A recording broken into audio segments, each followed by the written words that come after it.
Hello and welcome back to Hari's Academy. Today we are going to learn about one more very important service of AWS, which is Route 53. Okay, so what is Route 53, right? We are going to learn more in detail about it right now. So Route 53 is used for domain name registration or DNS management, right? So for this you need to know what is a domain and how it works and all, right? So domain is nothing but a name to your website, and it might be hosted in some website, right? So whenever we want to buy a domain by my name, suppose if I want to buy a domain by name Hari's Academy, so I'll go and search in the reseller, I'll search for this Hari's Academy, and then I'll see whether that is present or not. If it is present, I'll have to buy it and I'll have to reserve that particular domain name, and then I'll have to create a space. I'll have to host this website onto a space, so I need a space for that. So I'll create a hosting space here, and then I will try to add some HTML pages to it and then show it to everyone. So that way it works. So Route 53 can also be used to register a new domain like GoDaddy or some other hosting provider like HostGator and all, right? So we can get our domain registered here, and also we can transfer our domain to Route 53 so that it points to the Amazon server, right? So that way we can do it, and Route 53 helps us to do it easily, right? So we'll have to understand how Route 53 works, right? So let me show it to you. We need to create a hosted zone. Okay, we'll see why it is required, right? Hosted zone is like, suppose if I have a website by name xyz.com. okay, xyz.com is my website. I can create different type of records here, record sets. We will learn more in details about what is record set, what kind of record sets we will have and all. For suppose think that I want to store all the related record sets of xyz.com, I'll store it in a hosted zone. Okay, so here whatever is related to xyz.com, I'll be storing it into hosted zone. So think like this. Suppose if I have to if I create an EC2 instance, you know, right, there is a public IP, like it might be having 1.2.3.4 as a public IP address, but think that people will not be remembering the IP addresses, right? So for this, if I want to have an alias name to it, I can create an a name record. Okay, so if I want to create, if someone types xyz.com, it should go to 1234, right? So I can create an alias name to it, which is called as a name record. Okay, so this is called as a name record. So what I'll do, I'll say my xyz, if anyone types xyz, so this is like so xyz.com, if anyone types it, it should go and call this 1234, which is our EC2 instance, right? So that way we can create a record and then we can do it this way. So this kind of records can be created for each and every domain, and all the related records should be kept in a hosted zone in Route 53. So to understand more in detail about how Route 53 works, we need to buy a domain, which is a cost where there is a cost associated to it. So what we will do is we will create a domain in some free websites where I can create a domain and have it for 12 months for free. So I'll create a domain in freenom.com. okay, there are a few websites where you can get it. Freenom.com is one website from where you can get a domain. It will not be a .com domain for sure, but you can get an xyz or tk.tk or so many different extensions we have, which can be used here. We can create a domain here for free of cost, and it will be there for 12 months. So that way we will escape from paying money to Amazon, because I'll go and show you how it looks like in AWS Management Console. Let me search for Route 53 and then go there, right? So once we are here in Route 53, we can see there are different options here, like DNS management, traffic management, monitoring, and also domain registration, right? So I'll check this part, which is domain registration, and I'll go and get started now.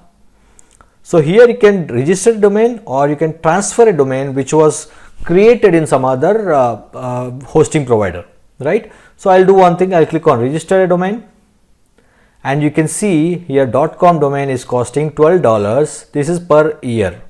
Okay, so if I have to search for xyz.com, it should be available first.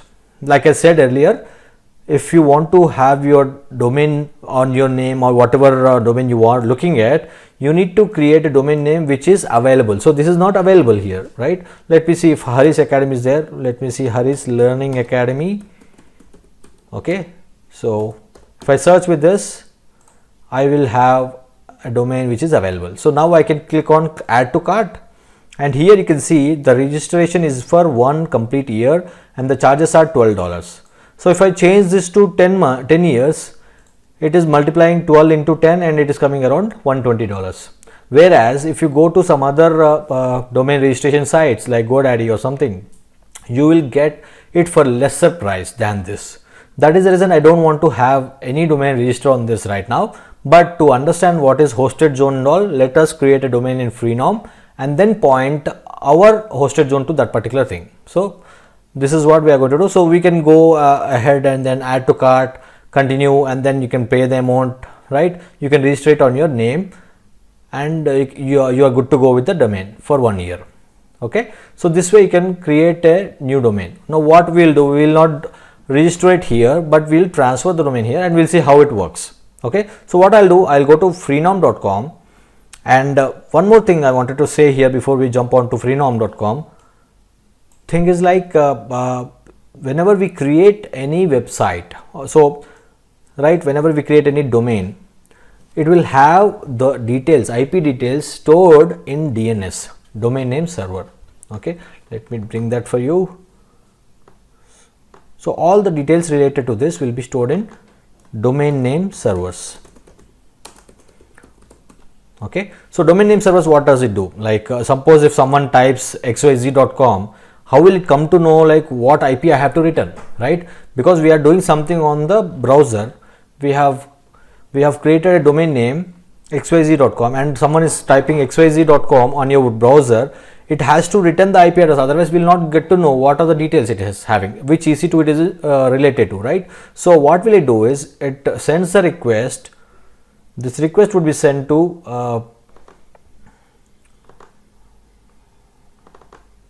okay, so this request will be sent to DNS domain name server, and here it will have the details. It will have 1, 2, 3 here. Okay, so it will return 1.2.3.4, and this 1.2.3.4 will be written back to xyz.com. Whenever we create a domain and we search it in a browser, the domain will be stored in domain name servers with some server name details. It will have more than one DNS name, which is also called as name servers. Okay, so the name servers will be like ns1.amazon.com or aws.com or and ns2.aws.com kind of, right? So based on the reseller, it will have the domain name servers based on that. So what we are doing now, we are creating our domain here, right? In freenom.com, we are creating a domain xyz.com, right? So here we are registering it. So it will have different name servers like freenom.ns1.com and then freenom.ns2.com. Just for an example, it looks like this. So it can have multiple name servers. So if I try to create a hosted zone in Route 53, I will not be able to point to this particular domain name server because the domain name servers are registered here, right? So what I have to do, I will have to map these domain name servers with that of what Route 53 has. So we'll see in more detail about this in the demo. That will be much more easier. So let me create a free domain name here. So I went to freenom.com. I can register a domain here. Let me go to the main page. Okay, in Freenom, let me go to freenom.com. And here I can register a free domain. So I can check any domain name here, harishacademy.com. If I search for this, it will not be available because it is taken by someone. So, or I can get it for a cost price of $8.38, which I don't want to do. So what I'll do, I'll go with harishacademy.tk, which is also not available. I'll go with harishacademy.ml. Okay, I can select this one and then I'll go to checkout. it has two domains, so I'll have to remove that first one. So let me remove this .com domain, and then I can see it is free for 12 months. After 12 months I'll be paid, I'll have to pay this much amount. So I'll go with 12 months and then I can click on continue. Once I do that, it will ask for creating an account. So I already have an account created in freenom.com. I was just showing you how it looks like, and then I can create an account here, and then this domain would be registered under my name. So this harisacademy.ml, I can use it for 12 months without any charges. So let me just jump on and I'll try to log into my account here. Okay, let me quickly log into this, and then I have registered domain called, one second.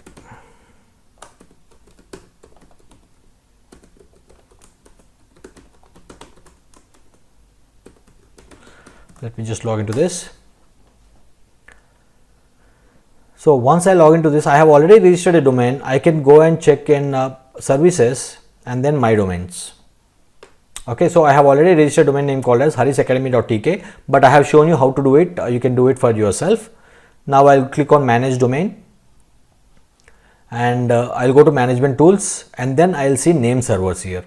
So there are now pointing to default name servers, but when we create a hosted zone in Route 53, because we wanted to see how Route 53 works, for that purpose what we'll do is we will point the name servers which are here to our name servers which are present in Route 53. Okay, let's jump on to Route 53 demo. Now what I'll do, I'll go to DNS management, get started. Now as I told you, every domain should have a hosted zone which will have all the record sets. So when I create a hosted zone, it will ask for a domain name. So I have a domain name ready. Yes, I do have a domain name ready, which is harisacademy.tk. So I'll go here, add the domain name here, and then I'll click on create. So once I create it, it will create two record sets, which will be, one is like a name server, and then one is SOA, which is start of authority, right? So you can see these are the name servers which I was talking about. So whenever I create a hosted zone in Route 53 or anywhere, so it will have its own name servers, which is different from Freenom. So if I have to point my EC2 instance to this particular domain, which is harisacademy.tk, I'll have to map these name servers to Route 53. So this mapping is very important. Okay, so you can check the values from here, you can copy the values from here. Don't copy the dot which is at the end. Let me delete that dot, and I'll keep on adding all the name servers. You might be checking why we have multiple name servers here, correct? So name servers, this also like for disaster control, we have multiple name servers, so that if anything is down, still we can get the details from other name server, right? For that purpose, we'll have more than one name servers. It can be till 5. Okay, so we have only 4 here. Let me just copy quickly into Freenom. Now when I say change name servers, now my domain harisacademy.tk is pointing to the name server which is Route 53's, right? So whenever I do something or change something, and if I have a record here, which is like suppose it is pointing my website harisacademy.com to an IP address of our EC2, I can easily get the details, because now it is pointing to our name servers rather than pointing to Freenom name servers. Now it will directly go and check the name server which is related to AWS. That way we can get the mapping done properly, and then we can get the values properly from there. So now what I'll do, I'll create an ANAME record. As I told you, ANAME record is like mapping an IP address to giving an alias name to an IP address. So let me do that. I'll just create a record set by clicking on here. I can give something like AWS dot, this is like a subdomain, aws.harisacademy.com, and a record, you can see it is showing as IPv4 address, which is a public address, right? The address which we get it from EC2, the address I can give. And there are a few more records here. You can see CNAME record is again one more, which we are going to discuss it. So let me click on IPv4 address, and then I can give the domain name. So I'll have to give the IP address here. So for that I need to create an EC2. Let me go to, I'll open EC2 in the other tab, and then we'll see how to create an EC2. Let me create an EC2 and then map it to this particular domain. I don't have any running instances right now. Let me quickly create an instance. This we have seen multiple times, and if you are new to this channel, you can go and check in our previous videos. Let me go to launch instance, and we'll quickly go with Ubuntu machine, search for it, select it, and then T2 micro, configure. We are going to use the default options here. We are not going to change anything. Add storage, root volume also will be the same. Name I'll say Route 53 machine, name I'll give as Route 53 machine. Okay, let me now click on configure a security group. I'll have to have both SSH and HTTP, and I'll click on review and launch. Then I'll launch it. I'll select the key pair as web test key pair, acknowledge it, and then launch instance. Now my instance is ready. It is going to be ready in 2 minutes. Let me just refresh it. I have the public IP already created here, so I'll just grab that public IP. This is what needed for me right now. So I'll go to Route 53, and then I'll click on the IP address here. Now what I'll do, there are different routing policies here, right? What is simple, weighted, latency, failover, and different options we have. For now, we'll click on simple routing policy. We'll learn more in detail about other things in the other section. Let me create it right away. So you can see that I have created an A name record, which is an IP address. It is pointing to my URL, which is aws.harisacademy.tk. You would have observed earlier when we were creating a load balancer, it was having a big URL, right? So to avoid, so we will not remember that big URL. So we can create an alias name here, a name record, and then we can use this a name record also. So Route 53 also helps in doing that. And now tell me one thing, we were discussing one thing here, like every domain name should have a separate hosted zone. So why is it required? Can I have abc.com also in this particular xyz.com hosted zone? The answer is no, because if I want to create any record set, you can see the default value is the domain name, right? I cannot have any other domain name.com here, right? So it always be there, and then we can create multiple number of a name records also. Okay, we will discuss that in detail. Now if I want to create a CNAME record, okay, so what is the CNAME record? Okay, suppose if I have big URL, I can reduce that URL size to small. Suppose my URL is like this.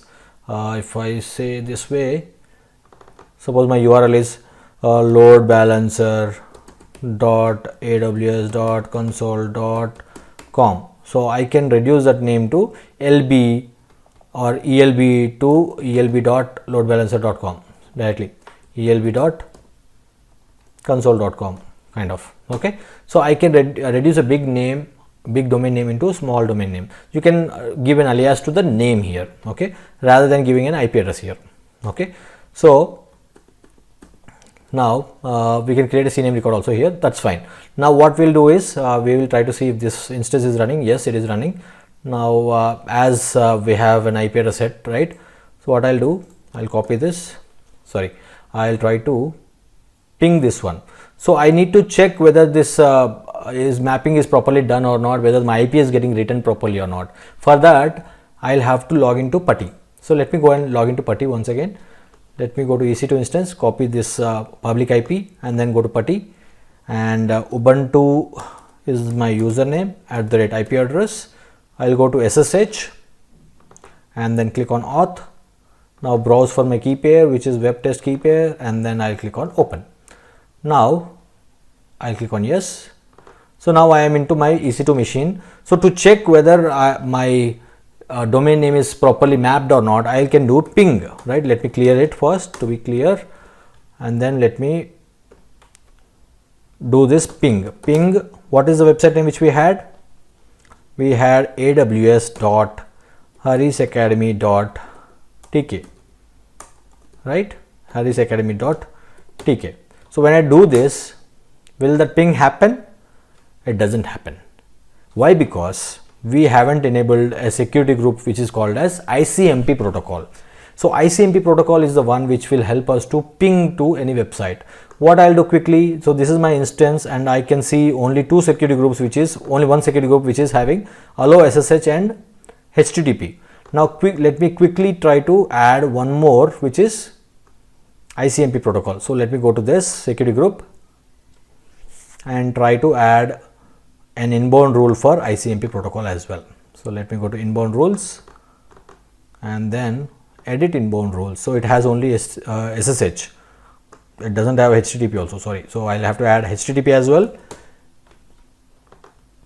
and for now I'll give it as anywhere, and then I'll add one more rule called as ICMP protocol, which is used to ping any website. So ICMP, all ICMP IPv4, and then I'll click on anywhere, then I can click on save.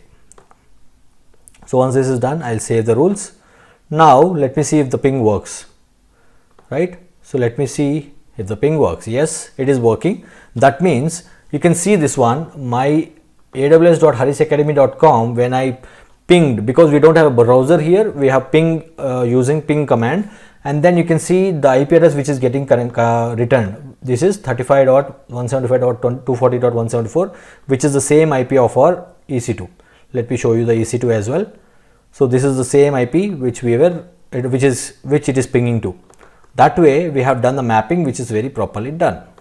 So this is how we can get the details of an IP address from the DNS server using Route 53 by creating a hosted zone. We created an ANAME record which is pointing to our EC2.